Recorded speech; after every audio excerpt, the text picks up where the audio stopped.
Good evening, everybody. I'd like to wish you a warm welcome to this new series of Shiurim with Rabbi Rashi Simon.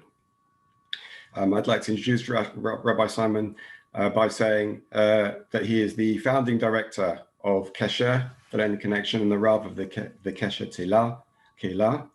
Born in the Midwest of the USA, he studied in yeshivot in Israel, New York, and Milwaukee, USA. He arrived in London in 1989, where he founded the Jewish Learning Exchange and then formed Kesher in 1997 as a cutting-edge outreach organization. With the acquisition of their present building, Kesher expanded into its Kehillah building in 2004. Rabbi Simon is well known to HaKehillah and has spoken to us before on several occasions. He introduced us to his Sages from the Ages series in 2020, and we are delighted that he has agreed to come back again for a new series of Shiurim, introducing us to a further list of key Rabbonim from Jewish history. Rabbi Simon has indicated that he's happy to take questions throughout the Shiur, but to keep the disruption to a minimum, people could stay muted, but at any point, if they want to ask a question or make a comment, they can unmute themselves and then ask. Without further ado, I will pass over to Rabbi Simon. Thank you. Thank you very much for your kind words of introduction. And indeed, we are back for another series of Sages of the Ages. We are starting tonight with, I'm sure you know, with Don Isaac Abarbanel. And we are continuing in the weeks to come. If I remember correctly, we are doing Seforno, Rav Ovadia Seforno from Italy. We're doing Ramosha al-Sheikh, who lived in Tzfat towards the end of his life at least. We're doing the Ari, also in Tzfat, and then Maharal, the famous Maharal of Prague. So these are all 16th century personalities. Even Abarbanel, although he lived mostly in the 15th century, but he died in 1508, as we shall see. So we are clustered around the 16th century. And welcome everyone, and I hope that we will together enjoy the opportunity to study some of the teachings, but also the life and times and legacy of these outstanding and, in each case, fascinating, multifaceted personalities. And certainly that description is very apt for the subject that we're doing tonight, Don Isaac Abarbanel. I'm going to attempt to share my screen and to take advantage of the technology, which will hopefully allow us to benefit from this outline as well. And I hope you can see it. Comes up on your screen soon. Okay, so there you see Sages of the Ages and Don Isaac Abarbanel. So let's talk about the background. His father was called Yehuda, so his name was Rabbi Yitzchak ben Yehuda Abarbanel. His grandfather was called Shmuel, and the reason I mention the names is not so much for the notable names per se, but he came from a very distinguished lineage, and in fact his descendants are traced for a number of generations, and ultimately a very important Abarbanel family in Amsterdam that were descended from our subject. And there are still people called Abarbanel in the Jewish world today who are descendants from Don Yitzchak Abarbanel. But also, so to speak, going back, his father was an advisor to the King of Portugal. His grandfather was an advisor to the King of Castile. And in fact, his grandfather left Castile in 1391 when they had a series of terrible pogroms.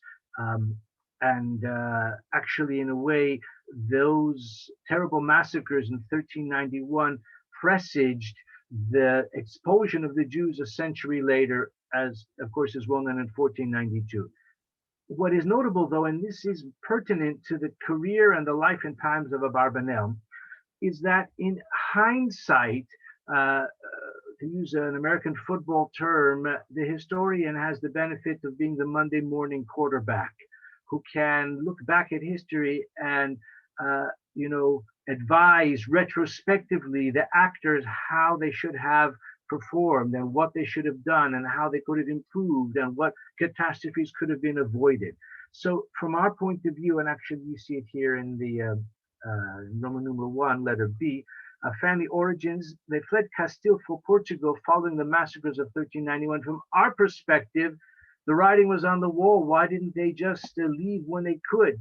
But of course, at the time, they didn't see that as a presage, as sort of a harbinger of worse catastrophes to follow. They thought the worst is now behind us. And in the subsequent generations, things improved, they regressed, they improved substantially, they may have regressed. In some ways, it wasn't, so to speak, a clear regression or descent into tragedy. But as I said, we'll have a chance to trace that as we go along tonight. So his grandfather lived in Castile, in Toledo, in Sevilla rather, and he fled, but only after having been forced to convert to Catholicism. And actually, his grandfather, therefore, was one of those people who possibly in a time of, I don't know if you want to say weakness, but certainly under duress. But nevertheless, he raised his family to be devout Jews. And our subject, Isaac Abarbanel, was born in Lisbon in 1437, where his father, as I said, was an advisor to the king of Portugal. And he, young Isaac Abarbanel, received an outstanding education in Torah sources, in philosophy, in languages as well. And he was what we might call a Renaissance man. And he was born into Jewish aristocracy, and he was heir to many great talents, again, as we shall soon see. Let's talk briefly about the pronunciation of the name. The name Abarbanel is quite well known. Many have suggested Abarbanel is not really the correct pronunciation. It should be Abravanel or something similar to that. The truth is, Abravanel is probably more correct. That is the name that how it is spelled on the stamp, the postage stamp issued by the Spanish government some years ago in his honor. So possibly that's a more correct Spanish pronunciation, Abravanel, but he is normally known as Abarbanel, and we'll use that term as well. What is the derivation? So it has been suggested Abarbanel is a contraction of Av Rabban El, like the father or the greatest of the Rabban is like the Kohen, the priest of God. Abarbanel. Probably that is more of an urban legend. More likely, it's just a diminutive of Avraham, like Avremo. So they called an ancestor, probably maybe going back centuries, Avremel, and the name Abarbanel is more likely to be a derivation of that. But in any case, the family traces its origins to the Davidic dynasty. So he is among those, among many, I would say, but among those great rabbinic dynasties whose origins, according to family tradition, at least go back to Malchus Beis David. So he was the descendant of Jewish royalty in the full sense of the term as well. So this is the yichus of our subject, Don Isaac Abarbanel, and as I said, he was born in Lisbon. His father was the advisor to the king, and his mentors, if you take a look now at Roman numeral 2 in Portugal. So he was born in Lisbon, he grew up there, and his mentors were Rav Yosef Chayun and Rav Yosef Ibn Shem Tov. Although they're not nearly as well known as Don Isaac Abarbanel himself, they were great Torah personalities. Rav Yosef Chayun wrote a sefer called Mili de Avos. Yosef Ibn Shem Tov is also known to historians. They both had a kind of sympathy or maybe more than sympathy, they had an inclination or expertise in Kabbalah. So Abarbanel has, and one finds in his commentary, a kind of sympathy for Kabbalistic thought, although he does not dwell on it extensively or explicitly. It's more of a kind of underlying sympathy, and we'll soon see how that would play itself out as well. So he has frequent recourse to tradition, to faith, although he was a philosopher and he was an intellectual. He wasn't just always falling back on faith time and again, but ultimately he stressed how our tradition and the veracity of our tradition has firm foundations in the transmitted faith throughout the generations.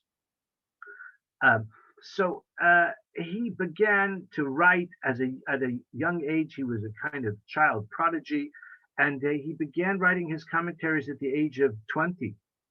Uh, but he did not get very far in his uh, Torah productivity at that stage because he was summoned to the palace to become an advisor to the king, and became the treasurer to King Alfonso V. He was a treasurer. He was a finance minister, you could say. He was a tax farmer, even at a young age. But again, he had the family connection, so probably wasn't just by the luck of the draw. It was talent, but also good family connections as well.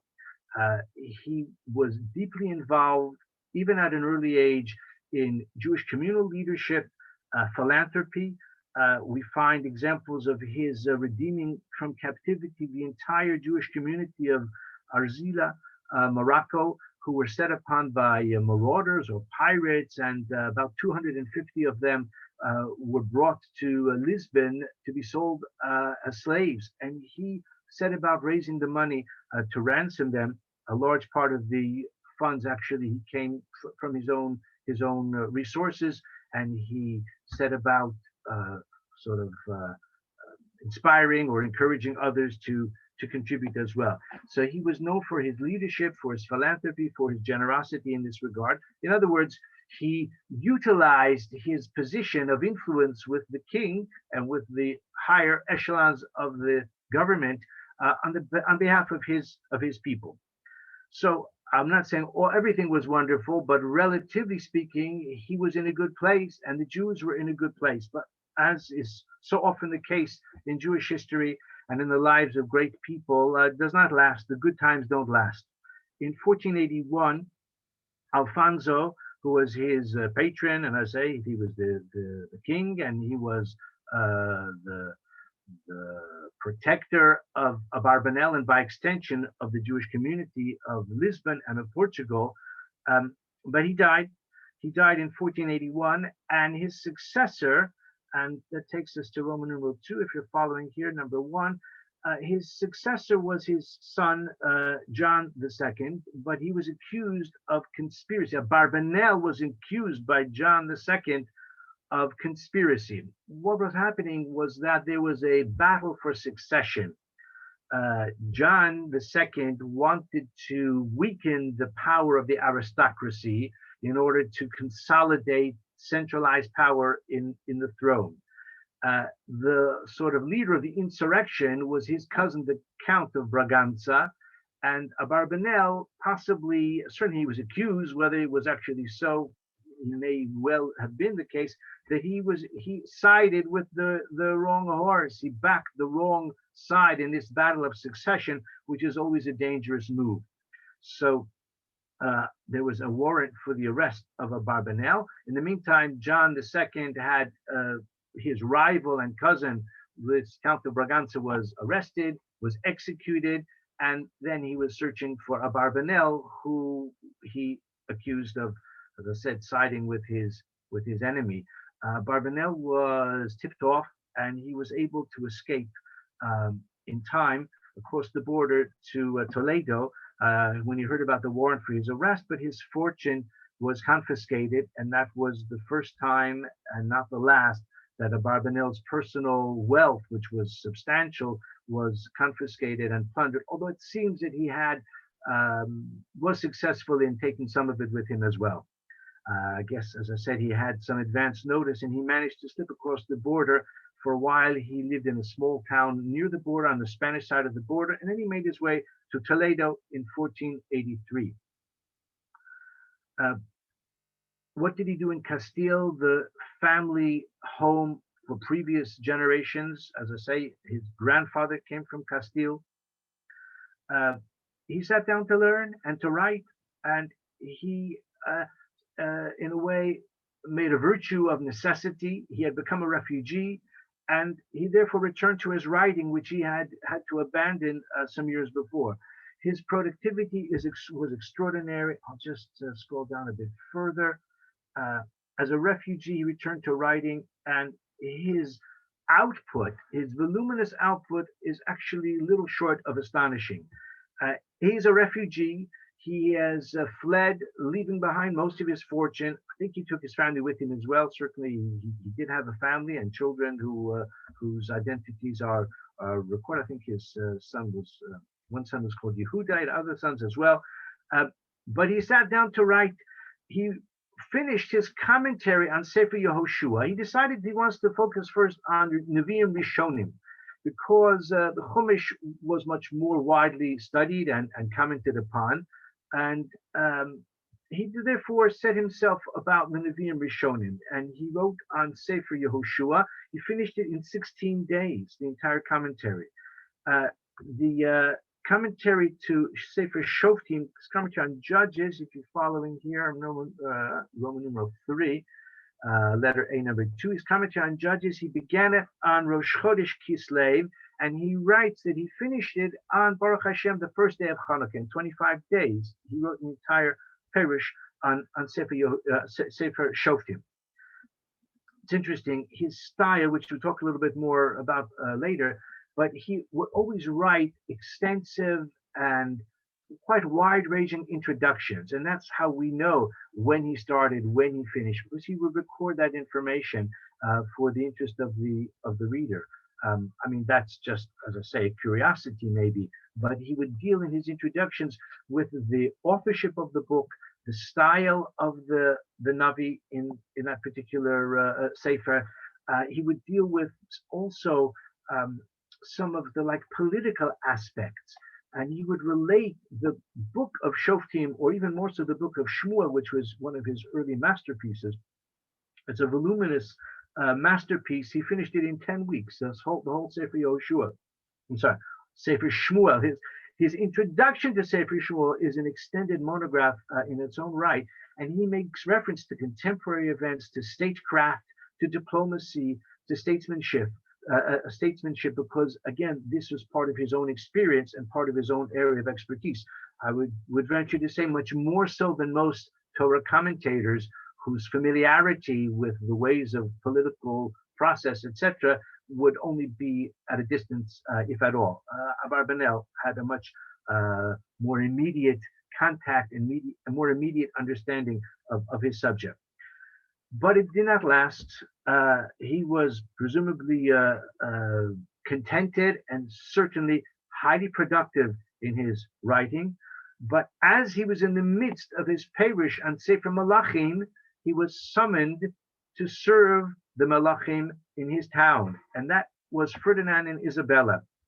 So it's ironic, perhaps, that he was in the midst of that commentary when he was interrupted, and he was, in a way, what do you say, invited or pressed into service or something between the two. To Ferdinand and Isabella, he became again the Minister of Finance. And of course, Portugal was relatively small and relatively of lesser, let's say, prestige. Now, Ferdinand and Isabella, who between the two of them were able to unite the kingdoms of Aragon and Castile. Actually, I don't know whether you can see this squiggly blue line here on the United Kingdoms, but I'm sure the spell check thinks the United should be capitalized United Kingdom, but it doesn't refer to our United Kingdom. It refers to the United Kingdoms of Aragon and Castile. Now, it's important to appreciate the significance of that. We think of Spain as a country which occupies most of the Iberian Peninsula. Portugal is to the west, and Spain occupies the bulk of the Iberian Peninsula. And although the Catalans are still agitating for independence, nevertheless, it still is currently one country. But it was not always that way. Culturally, there were ties and distinctions, linguistic distinctions as well, political distinctions, plenty of warfare among the different regions within Spain. Castile and Aragon were united under the leadership and the monarchy of Ferdinand and Isabella. Ferdinand and Isabella, as we'll see later on, were, of course, devout Catholics. Isabella especially has been described as an obsessive Catholic, and of course that soon would be the undoing not only of Abarbanel but of the entire Spanish Jewry as well. But we're not quite up to that point. As of now, as of this point in the story, they have united their kingdoms. They have seized much greater power and influence than Spanish royalty had achieved previously. They conscripted Abarbanel into their service, who was a tax farmer, who was a finance a maestro, and who was very instrumental in improving the finances in terms of raising money for loans. He himself personally had a major role in financing the invasion of the Muslim kingdom of Andalusia. Now, Andalusia is southern Spain. If you've been to Gibraltar, that's geographically part of Andalusia, politically part of the United Kingdom, as we know. But Granada, Malaga, Sevilla as well, those southern parts of Spain, that's Andalusia. Andalusia was, because it's the closest to North Africa, it's the southern part of Spain, was the last stronghold of the Muslims in Iberia.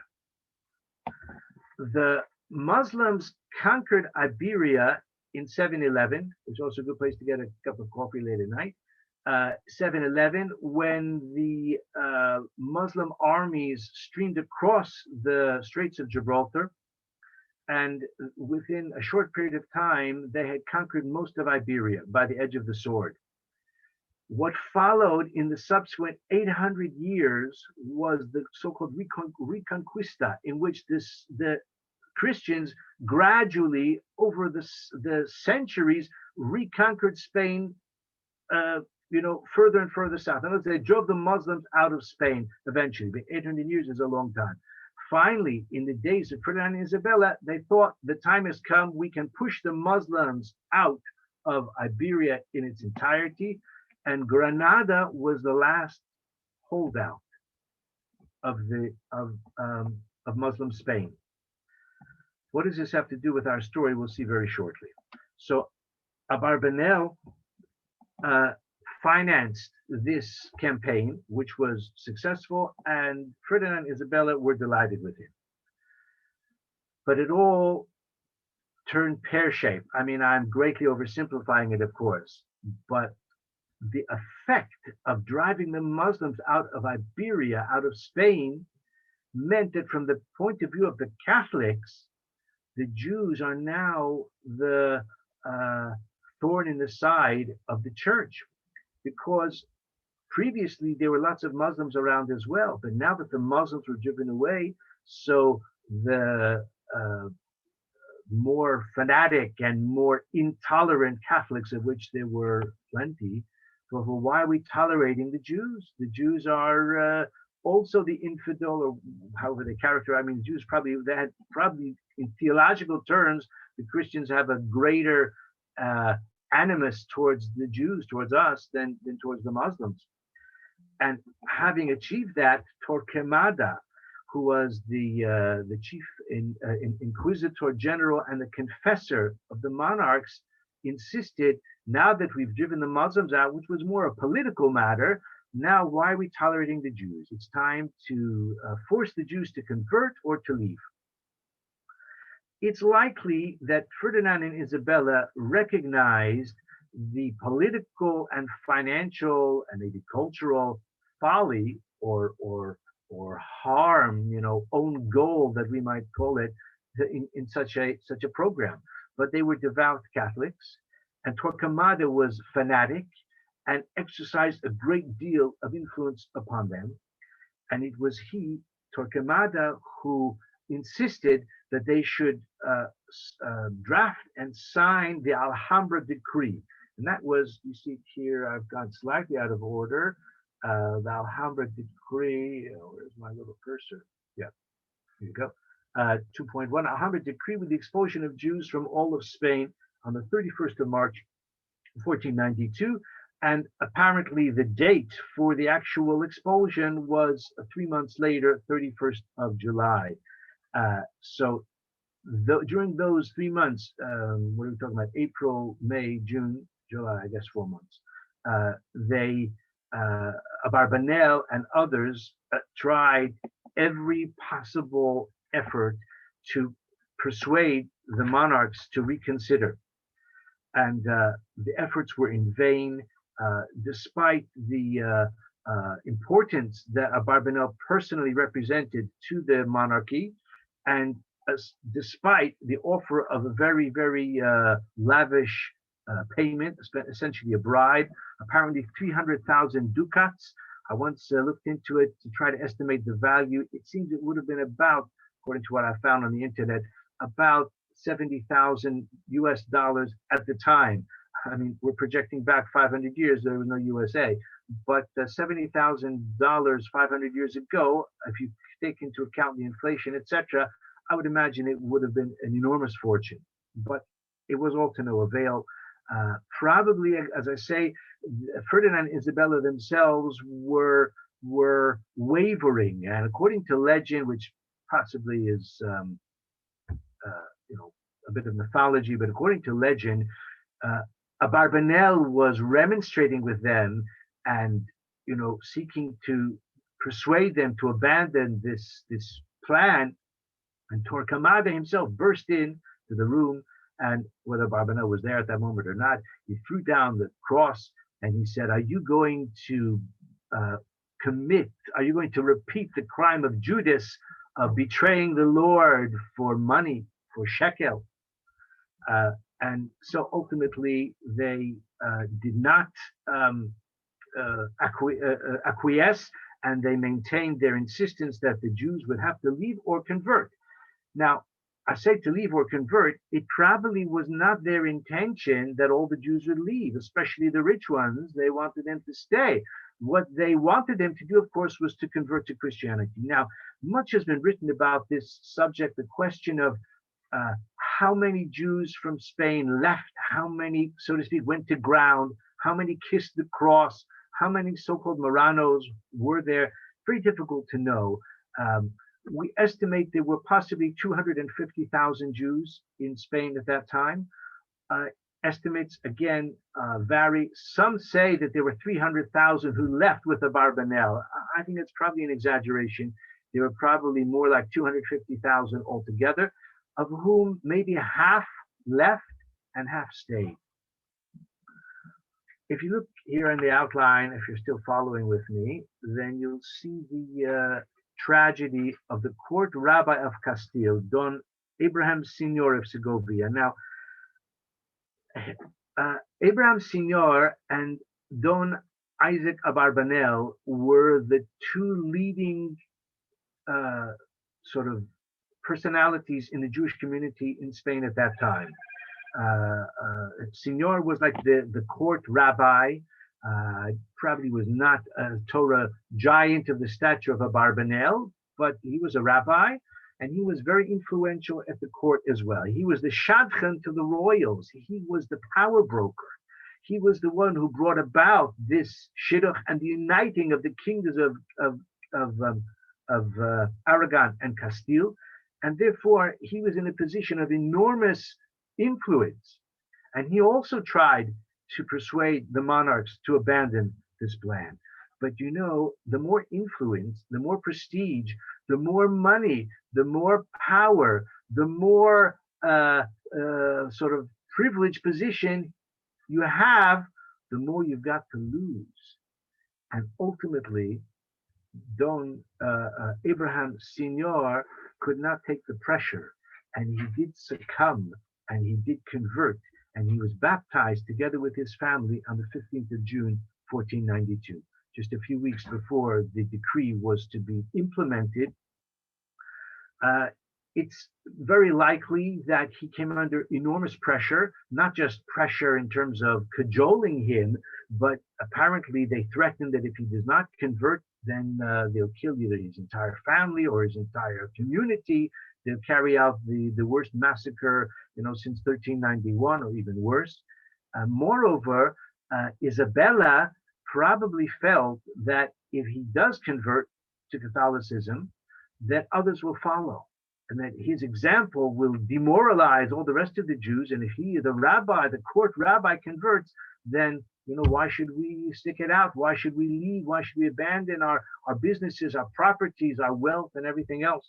And probably, to a certain degree, that is what happened, because although impossible to know for certain. It is clearly the case that there were quite a few of these Sephardic Jews who did, at least outwardly, probably not with a lot of conviction, but did outwardly submit to baptism. Just tell you a story. It's more of a milsa de bidichusa than anything genuine, but it just reflects sort of the flavor of it. This happened on the 15th of June, 1492. So according, again, to the myth, they were negotiating, discussing, and contemplating the whole day, and finally he agreed to go to the baptismal font, he and his wife and the children. By the time they finished, it was kind of late towards the evening. He said, well, Baruch Hashem, it's still time to daven mincha, we're still okay. The sun hasn't set yet. The point being that all of his profession of Christianity, of course, was only a sham. It was only for reasons of personal circumstances rather than conviction. Nevertheless, it was a tragedy and had no doubt tragic implications for the Jews of the time. Abarbanel was offered by Ferdinand and Isabella a special privilege that he and his family would be able to stay in Spain, not convert. They would be guaranteed their safety and their ability to practice their religion without molestation. But he refused to exploit his privileged position, and on the contrary, he led the exiles on the day of 31st of July, 1492. Again, according to legend, carrying a Sefer Torah. Tens of thousands of Jews certainly accompanied him at that time as well. Of course, they did not all set sail. They probably didn't have enough boats for all of them. Most of them just hit the road and went to Portugal. Unfortunately, they were expelled from Portugal a few years later as well. Many went back across the Straits of Gibraltar to North Africa. A large number went to Morocco. We had a Kesher trip to Morocco not long ago. I'm sure others on this call have been to Morocco, and you will therefore have certainly seen the evidence of the Spanish emigres who greatly enriched Moroccan Jewry. Say that for another chapter, maybe another time. Generally speaking, the poorest ones went to Portugal. They just hit the road and, on foot or however they made their way. Some went to the south, to North Africa. Others went to the Ottoman Empire, whether right away or over time. The wealthiest tended to go to Italy, which Abarbanel did as well. So let's talk a little bit about exile and beyond. It's Roman numeral 4. I'm sorry, got it here. Roman numeral 4. So he was first in Naples, and in Naples, again, as he had in the previous earlier chapter in his life when he was a refugee. So business is on hold. So he sat down to write his commentaries. And it's so poignant that after 8 years of service to the kings and the monarchs of Ferdinand and Isabella, and then being driven away, and of course, all of his fortune confiscated as well, for the second time at least, he then sat down to finish his commentary, interrupted 8 years earlier on the Book of Kings. So he finished his Perush on Sefer Malachim, which of course we have. It's been published and we studied. I've studied it myself, not cover to cover. I have consulted it. But it didn't last, because Naples was conquered by the French and his wealth again was plundered. Even though I said his wealth was confiscated, I'm sure he was clever enough to take some with him. Besides which, a person of such prestige and such ability, such experience, he was drawn into the service of the King of Naples as well. But Naples was conquered by the French and his wealth was again plundered. He went into exile again. He went first to Messina in Sicily. He went to Corfu in the Greek Isles. He ended up in Monopoly, not the board game, in southern Italy. And then finally in Venice in 1503, he made his way to Venice. Venice was an important trading city and a very important port city.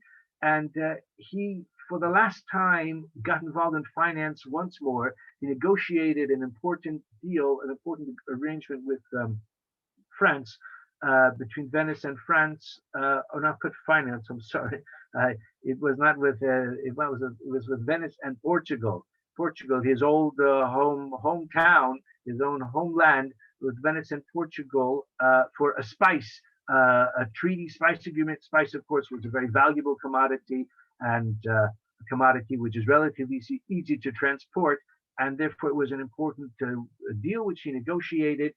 Um, but he finally turned his attention primarily to writing at that point, and we'll soon speak about his writing, which was remarkable in its diversity and in its extensiveness. Sadly, he died in 1508. Well, the sad part, he died in 1508. Everybody dies eventually. He was buried in Padua. Padua is about 40 kilometers from Venice. I think he was buried in Padua because the graves in Venice are very insecure because of all the water table there. So that's probably why he was buried in a prestigious cemetery in Padua next to Rabbi Yehuda Mintz, one of the great Torah personalities of the age. But the sad part is the cemetery was overrun the following year, completely devastated. And although we know, so to speak, on Google Maps where the medieval Jewish cemetery was, but we have no idea where he himself was buried any longer, and therefore one cannot in any way visit his last resting place. So he was a person of great talent, great a multifaceted personality as well, who was pushed from place to place to place, who accomplished so much not only for the nations in whose midst he was living, in which he rose to the top, the highest echelon of national service, you might say, but of course, great service to the Jewish people as well, despite the fact that he was exiled repeatedly and his wealth was plundered again and again. Let's talk about his writings, which of course is his literary legacy. His style is comprehensive. When he takes up a subject, he looks at it from every point of view. He cites a range of other commentaries that deal with it, looks at it philosophically, as I said before, from the political standpoint as well, especially in his parish on Nevi'im Rishonim, which deal a lot with the political situation in the Jewish world in biblical times. But I've written here, it's comprehensive and therefore prolix. Prolix is a fancy way of saying he's very wordy. He writes at great length, and in a way, that is part of the reason why his commentaries are well known, but not that much studied, because it takes quite a lot of patience to study them. Because, as I say, he writes at considerable length. His style is quite interesting. He begins a subject, a parsha or a chapter, with a number of questions. And Chumash, he will sometimes ask as many as 40 questions at the beginning of his analysis of a subject matter. And then he proceeds to answer them. The problem is, of course, that by the time you get finished reading 40 questions, you still have the energy or the time to go to the answers.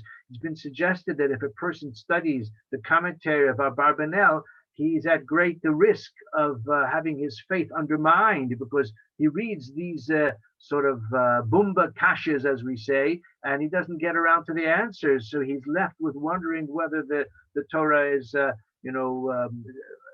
sensible or whatever it might be. Of course, that's, again, an exaggeration. But that is true, that's his style. For whatever the reason, in his parish on Nevi'im, he limited himself to 6 questions. That was his sort of formula. He would only ask 6 questions, maybe subsume some multiple questions under one category. And, in this way, he would open up the subject matter and introduce the reader to his thinking, whether it's to do with Chumash, because he wrote on Chumash as well, Nevi'im Rishonim, Nevi'im Achronim, the later prophets also. If we take a look at the categories here, I want to talk a little bit more about his style. So I told you earlier, he has sympathy with Kabbalah, but he doesn't generally deal explicitly with Kabbalistic concepts or categories.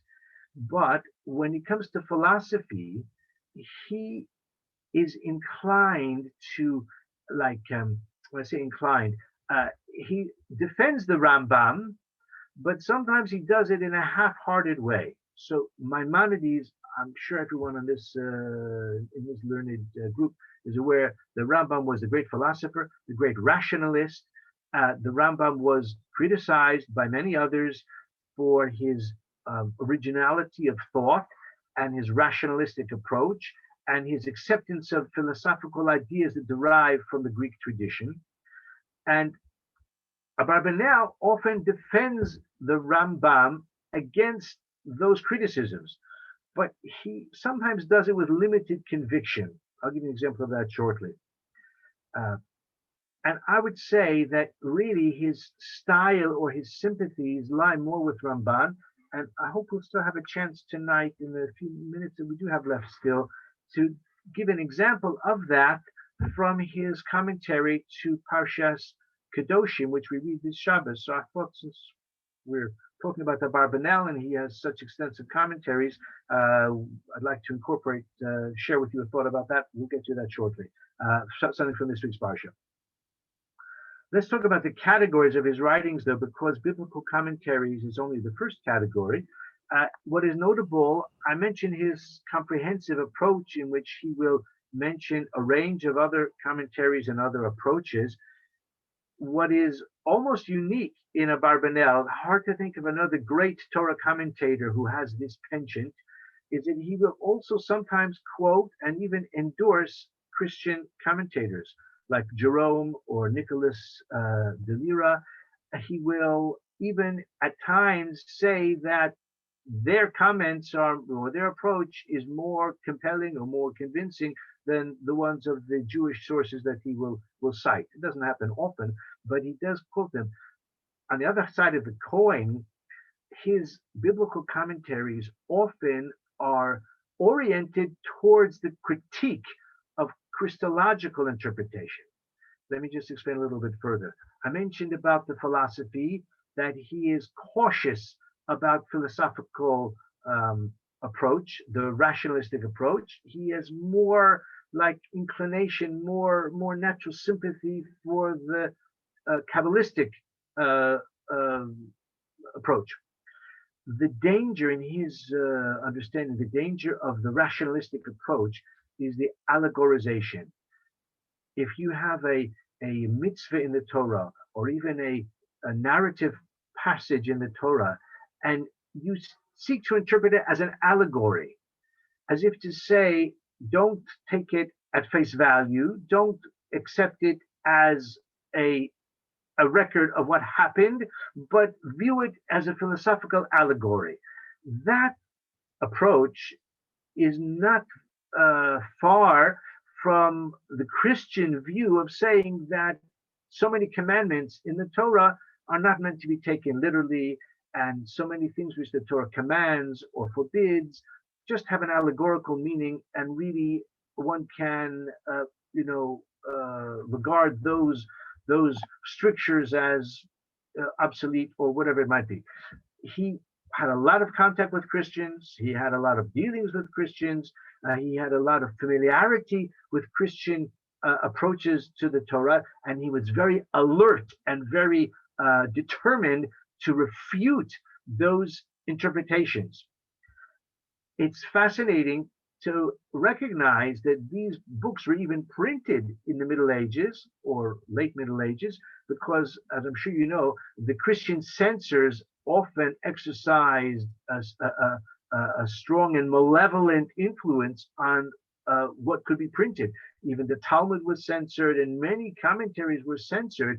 So it's actually refreshing to see how Abarbanel was very forthright and very outspoken in his rejection and critique or condemnation of the Christian approach. But as I said, maybe he was even-handed, and on those occasions where the Christians had a valid approach which he can endorse, he was not beyond doing so. I mentioned as well the introductions to his commentaries where he elaborates again and he relates it to contemporary events, which is something fascinating and actually serves as a useful window into contemporary political life in the days of Abarbanel himself. Let's talk a bit more about philosophy, his philosophy, excuse me. I wrote here, at times defends Rambam, but disagrees with his excessive rationalization and especially allegorization of the Torah.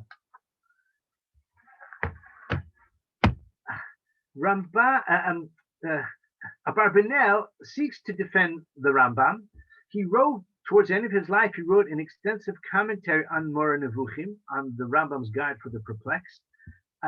And even in the commentary, his commentary on the Torah, he will often defend the Rambam against the critiques of the Ramban.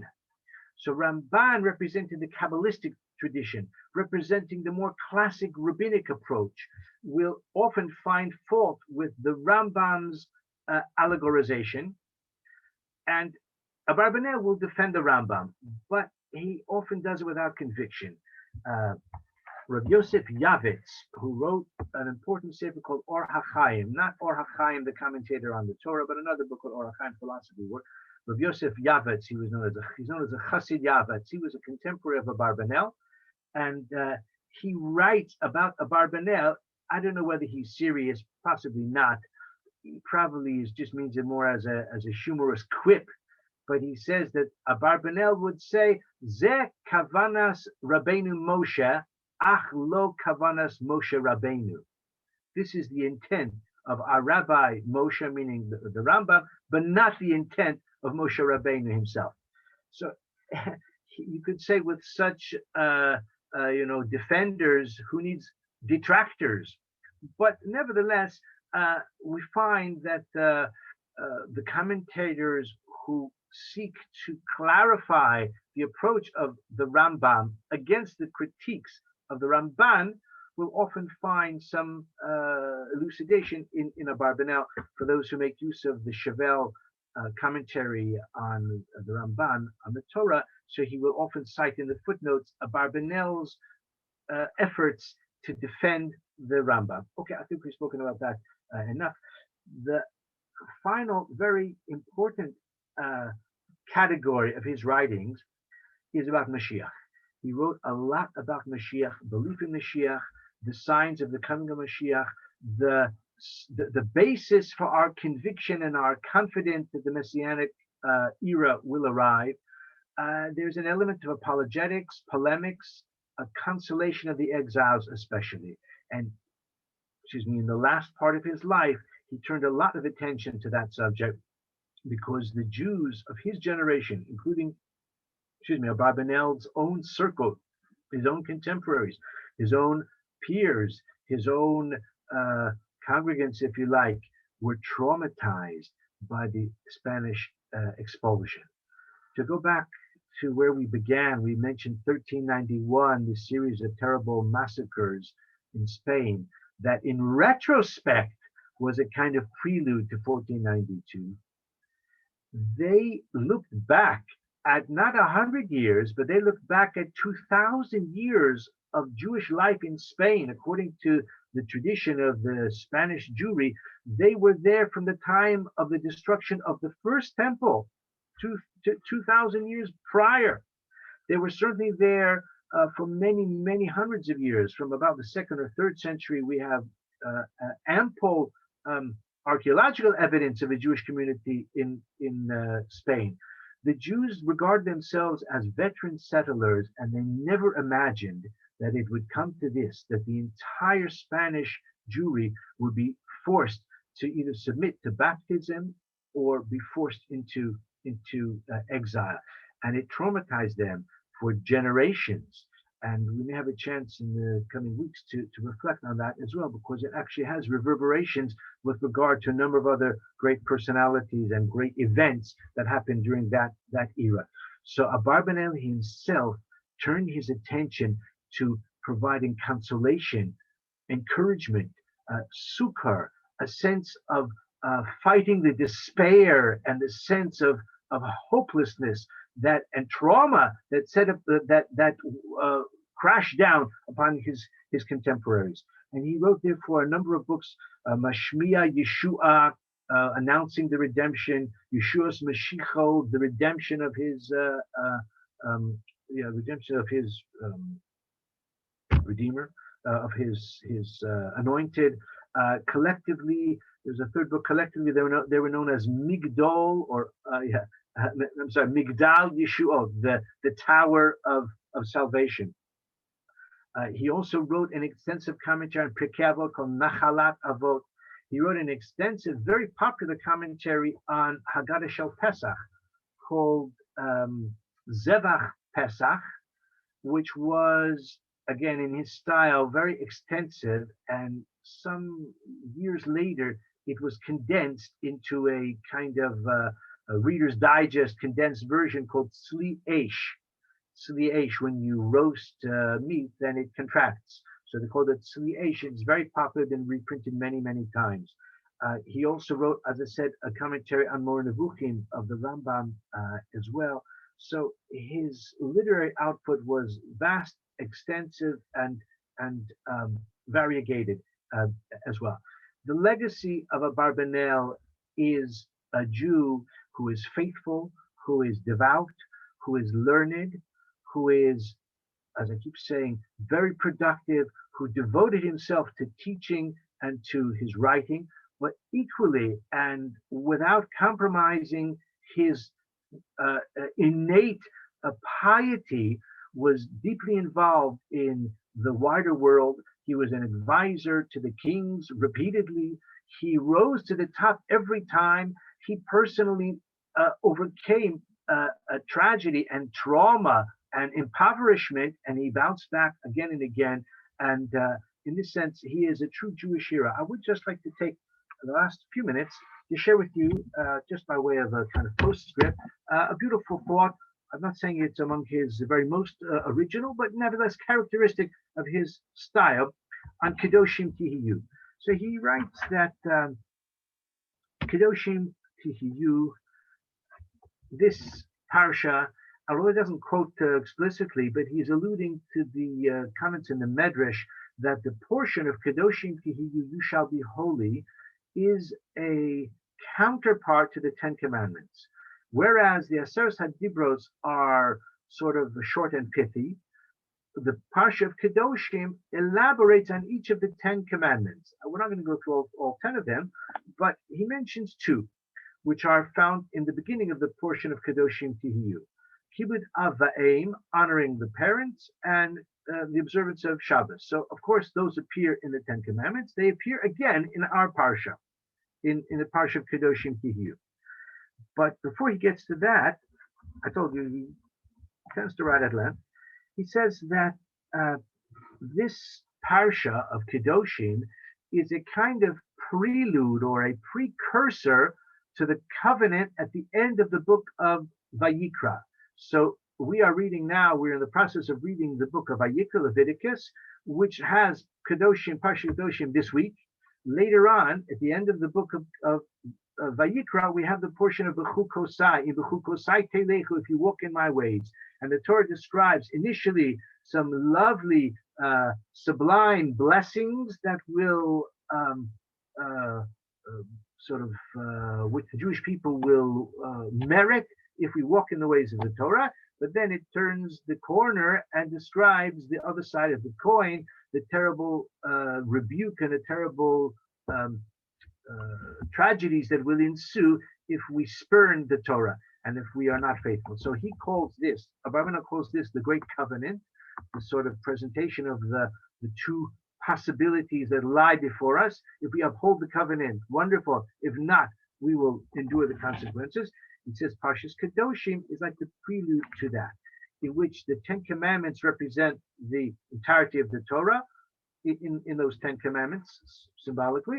And our Parsha Kedoshim is a counterpart or a sort of a companion to the Ten Commandments. But he says, Kedoshim to you, you shall be holy. Holiness is great and holiness is essential. But he quotes Ramban that holiness means that a person should not look around the Torah and see everything which is allowed and see, well, I can see the Torah allows sexual pleasure is allowed, eating meat is allowed, drinking wine is allowed. So lest a person think, since these things are allowed, so the more the better. I'm going to indulge in those activities and similar activities to the point that I become degenerate. And again, he doesn't quote, but he's alluding to Ramban's formula, Naval Birshus HaTorah, a person who's degenerate with the permission of the Torah. So he says, this is what the Torah is telling us, Kedoshim to you, you shall be holy. Don't imagine that everything that the Torah allows, a person can sort of exploit to the full and become degenerate as a result. Then he turns it around. He says, but holiness also has its limitations. Don't imagine that a person should afflict himself, should deprive himself entirely of things which the Torah allows, should suppress the body in order to elevate the spirit and the soul. He says this is the way of the philosophers, and he said this is not the Torah way. So he treads here a kind of intermediate middle path in which he kind of paraphrases Ramban, but ultimately he ends up closer to the Rambam, to Maimonides, saying, yes, a balanced path, the golden mean. And then he speaks about Kibud Av V'Eim, honoring parents and resting on the Shabbos. So he's referring to the pasuk which says, Ish imo v'aviv tira'u, v'shabsosai tishmoru ani Hashem. Every man, his mother and his father he shall fear. My Sabbaths you shall keep. I am God. So Abarbanel says, and we'll end with this, Abarbanel says that honoring your parents is something which every person, even from the youngest age, naturally realizes the importance of, especially if you put it in the form of like fear. So even a young child has initially, hopefully, love, but also that awe and that fear, because the parent may rebuke the child for his own good. Everybody does that, says Abarbanel.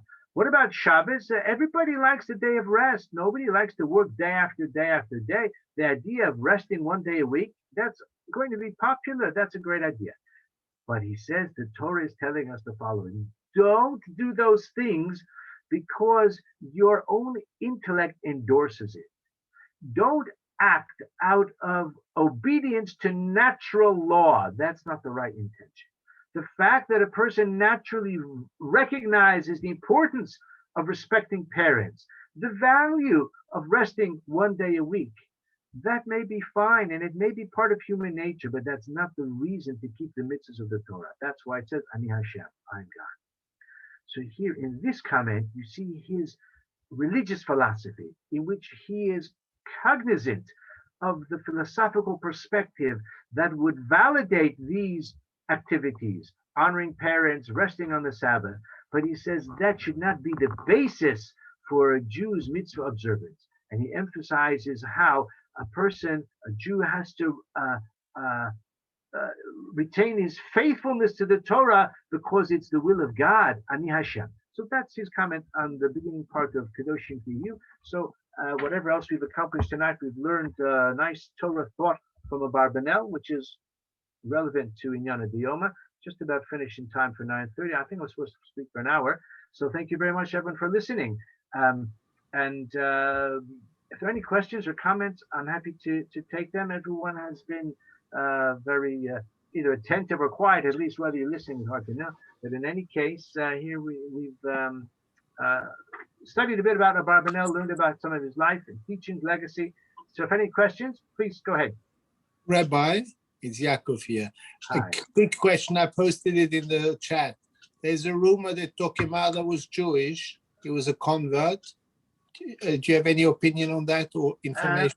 Yeah, it seems unlikely. It seems unlikely. But there was and there is a lot of Jewish blood in Spain. As I said before, the Jews were in Spain for a long, long time. And how can I put it? A lot of Jewish talent.